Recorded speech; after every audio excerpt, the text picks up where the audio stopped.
There's insulin in her system. Where'd she go? Yeah, I'm fast.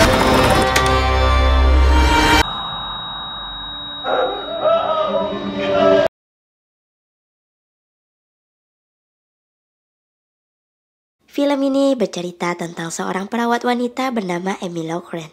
Diketahui, ia bekerja menjadi seorang perawat di rumah sakit Parkville Memorial di New Jersey, Amerika. Saat itu, Amy dipanggil sama atasannya karena Amy ketahuan selalu mengizinkan kerabat pasien menginap di kamar padahal itu dilarang. Ditambah, mereka lagi kekurangan orang untuk berjaga di shift malam.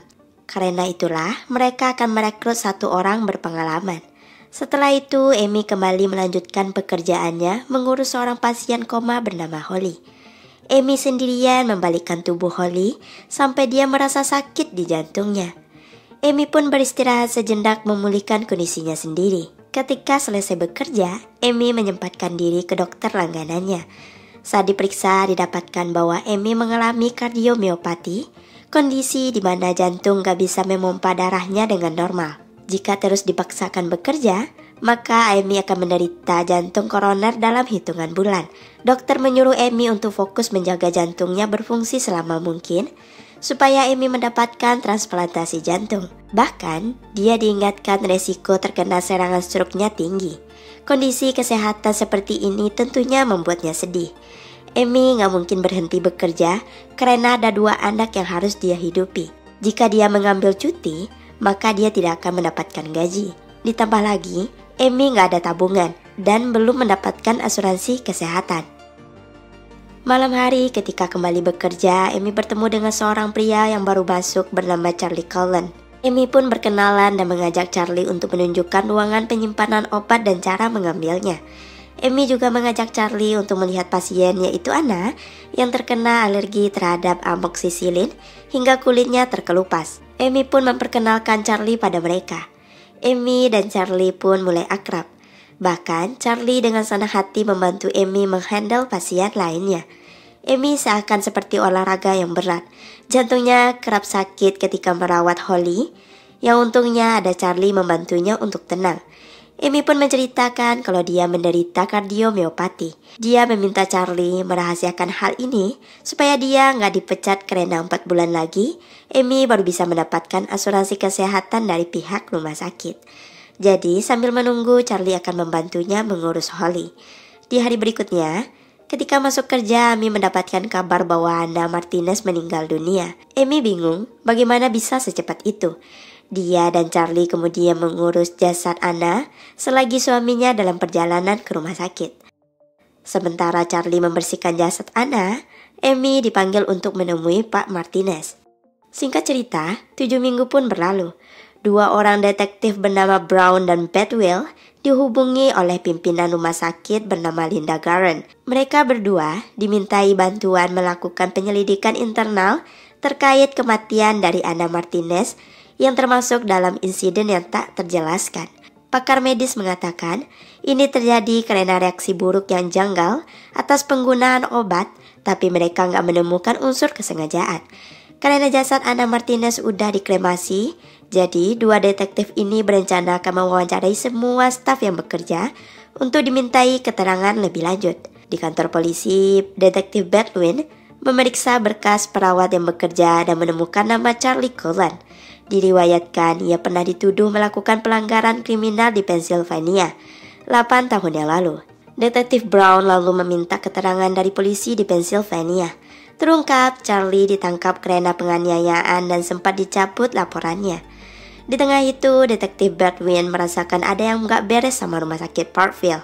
Pada suatu malam, Linda Garren mengumpulkan semua staf untuk diberikan pengarahan terkait interview yang akan dilakukan oleh kepolisian esok hari.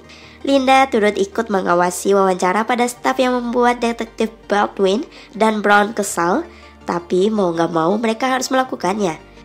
Ketika giliran Amy yang diwawancarai, di waktu yang bersamaan Linda dipanggil oleh sekretarisnya sehingga dia pun meninggalkan ruangan. Kesempatan itu langsung dimanfaatkan oleh detektif Baldwin bertanya lebih bebas pada Amy. Dari berkas tersebut, Amy melihat kejanggalan karena kadar glukosa Anna Martinez menunjukkan angka yang salah. Nggak ada tes C-peptide, artinya insulin dalam jaringan yang nggak dihasilkan oleh tubuhnya sendiri bisa jadi dimasukkan oleh orang lain. Anna Martinez juga bukan penderita diabetes. Ketika Linda datang, mereka menghentikan pertanyaan tentang insulin dan menanyakan tentang Charlie Cullen. Amy pun menjawab Charlie adalah perawat berpengalaman yang bekerja dengannya dan gak mungkin Charlie yang melakukan kelalaian itu. Detektif Baldwin meminta hasil investigasi internal yang dilakukan oleh Linda selama 7 minggu dikirimkan esok hari. Di sisi lain, ketika Amy harus memberikan CPR pada pasien yang sekarat, Amy pun sempat kelelahan mengingat kondisi jantungnya juga semakin parah. Charlie selalu membackup Amy dan berusaha menolongnya, bahkan dia juga mengantarkan Amy check up ke dokter jantung. Charlie sempat menyuruh Amy memberitahu anak-anaknya supaya jika terjadi sesuatu yang buruk, mereka bisa melakukan pertolongan pertama atau meminta pertolongan ke 911. Paling tidak, Amy harus bertahan 2 bulan lagi sampai dia mendapatkan asuransi kesehatan. Di rumah, Amy pun kemudian memberitahu Alex mengenai kondisi jantung Amy. Charlie juga mengajari Alex prosedur memanggil 911. Detektif Baldwin dan Brown akhirnya mendapatkan hasil investigasi internal dari Linda. Mereka pikir akan mendapatkan berkotak-kotak berkas, tapi mereka heran cuma dapat 1 map tipis. Dengan kesal, Detektif Baldwin mendatangi Linda menanyakan tentang bukti hasil investigasi yang dia berikan. Baldwin ingin Linda menyerahkan bukti yang dia tahan dan membentak Linda dengan menyuruhnya mengesampingkan nama baik rumah sakitnya. Linda tampak begitu khawatir dengan kondisi masa depan rumah sakitnya jika memang terbukti ada malpraktek di sana. Karena perlakuan Detektif Baldwin ke Linda, dia akhirnya ditegur sama atasannya dan dilarang ke rumah sakit lagi. Kasus ini pun semakin buntu karena jasad Anna Martinez sudah dikremasi, sehingga nggak bisa otopsi, apalagi bukti yang mereka temukan pun tidak ada. Di lain tempat, Amy mendapatkan pasien baru dari keluarga kecil dengan 1 bayi berusia 6 bulan. Perempuan tersebut bernama Kelly yang baru saja mengalami kecelakaan. Kelly sangat responsif meladeni candaan Amy tentang Vanessa anaknya. Namun sayang, besok malamnya ketika Amy mengecek kondisi Kelly, anehnya dia nggak merespon perintah yang diberikan Amy. Bahkan ia nggak ingat sama Vanessa anaknya sendiri. Amy pun segera menelepon suaminya Kelly dan di saat yang bersamaan, Kelly mengalami kejang-kejang yang mengakibatkan ia meninggal dunia. Tom yang baru datang sambil menggendong Vanessa pun nggak kuasa menahan sedihnya. Keesokan paginya, Amy kedatangan Brown dan Baldwin. Amy pikir dia akan ditanya mengenai kematian Kelly. Ternyata mereka hanya ingin meminta bantuan Amy terkait kasus Anna Martinez. Brown dan Baldwin akhirnya tahu ada korban lain. Mereka menanyakan Amy tentang Charlie Cullen karena 9 rumah sakit bekas Charlie bekerja dan 9 dari mereka tak ada yang mau buka suara terkait Charlie. Amy masih denial, Charlie adalah orang yang baik. Baldwin dan Brown meyakinkan Amy bahwa Charlie nggak seperti yang Amy kira. Fakta lain terungkap bahwa di tubuh Kelly mengandung insulin, membuat Amy mulai mencurigai Charlie dalam kasus yang menewaskan 2 pasien ini. Amy akhirnya memutuskan bertemu dengan teman lamanya yaitu Lori, yang juga seorang perawat di rumah sakit Aloysius, mana Charlie dan Lori di satu tempat kerja yang sama dan saling kenal. Jadi tujuan Amy menemui Lori mengungkap siapa Charlie sebenarnya. Tanpa babi bu, Lori bercerita jika Charlie bertanggung jawab atas beberapa pasien yang mengalami overdosis karena ditemukan insulin di cairan infus korban dengan cara menyuntikkan insulin ke cairan infus sebelum diberikan kepada pasien. Lori berusaha menutup-nutupi ke Amy dengan mengatakan jika itu hanya rumor saja. Amy pun buru-buru kembali ke rumah sakit dan memeriksa beberapa kantong infus. Dan benar saja, ia mendapati 1 kantong yang bocor sebesar jarum suntikan.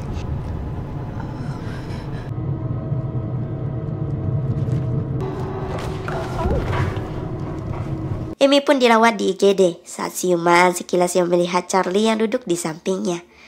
Amy pun ketakutan dan memilih menjaga jarak dengan Charlie. Hey, sir, heart rate what's up? You awake? You sure? You're gonna drive her home, make sure she's looked after. Thank. Amy terus memaksakan dirinya untuk pulang. Keesokan harinya, Amy menemui Baldwin dan Brown untuk mengungkap semua rahasia bagaimana Charlie memasukkan insulin ke kantong infus. Melalui cairan infus tersebut, masuk perlahan ke pembuluh darah selama berjam-jam atau seharian untuk menghabisi nyawa seseorang. Yap, benar.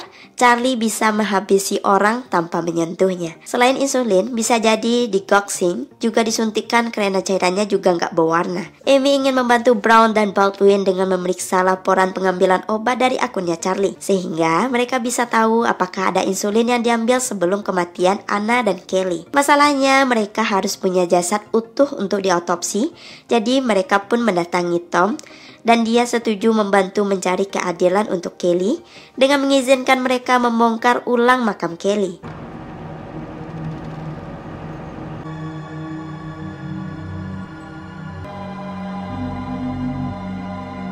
Saat shift malam, Amy selalu memperhatikan gerak-gerik Charlie, apalagi di saat ia memasang kantong infus, yang dengan cepat Amy mengganti kantong infus pada pasien, jaga-jaga jika ada insulin di dalamnya. Dia juga diam-diam mencetak bukti pengambilan obat lewat akun Charlie.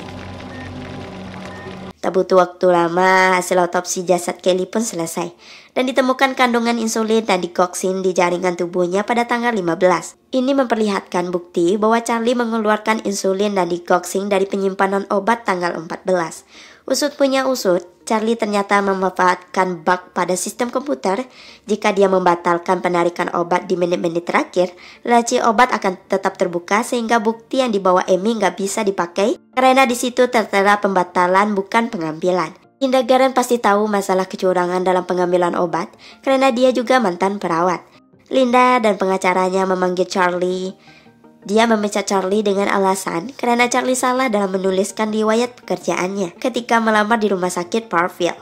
Linda mengatakan itu tertuang dalam kontrak, tapi sebenarnya dia cuma nggak mau rumah sakitnya terkena imbas dari kasus ini. And what were your dates of employment there?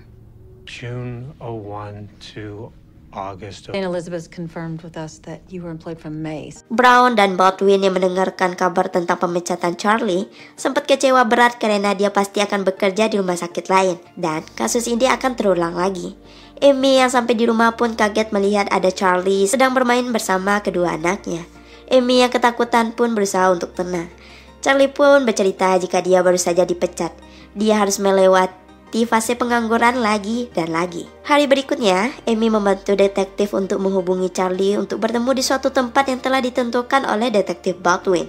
Pertemuan Amy dan Charlie dipantau oleh dua detektif ini melalui alat perekam suara. Sesampainya Charlie di kafe, ia memberitahu kabar gembira bahwa ia telah mendapatkan pekerjaan lagi di rumah sakit Elmsworth. Amy memancing Charlie dengan mengatakan ada rumor buruk yang tersebar tentang Charlie sejak kepergiannya dari rumah sakit. Di depan Charlie, Amy berusaha seperti membela jika rumor itu tidak benar. Namun sayang Charlie tidak ingin membahas tentang rumah sakit Parkville.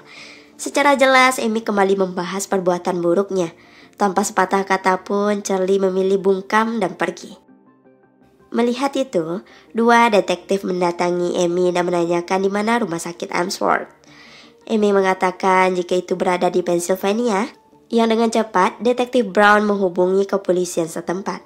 Benar saja, tak butuh waktu lama Charlie berhasil ditangkap dan diamankan pihak kepolisian. Di sana, detektif Baldwin langsung to the point bertanya berapa banyak kantung infus yang Charlie telah campuri dengan insulin dan digoxing. Apa alasan ia menghabisi Anna Martinez dan Kelly? Berapa banyak korban yang telah ia habisi? Apa faktor yang membuat dia menjadi seperti ini? Namun sayang, Charlie enggan berbicara lebih banyak. Dia hanya menangis ketika dicecar pertanyaan dari para detektif. Karena tak satu pun pertanyaan yang dijawab, oh jelas, detektif Brown pun membentaknya. Tapi tetap saja Charlie hanya mengatakan dia nggak bisa berulang-ulang hingga nggak ada informasi apapun yang mereka dapatkan. I can't. Detektif Baldwin mengabarkan pada Amy bahwa mereka akan melepaskan Charlie besok pagi. Karena nggak ada bukti atau pernyataan yang bisa mereka pakai untuk menahan Charlie lebih lama. Karena itu, Amy memberanikan diri menjenguk Charlie. Peran Amy di sini tidak lebih dari sekadar orang yang menjenguk temannya.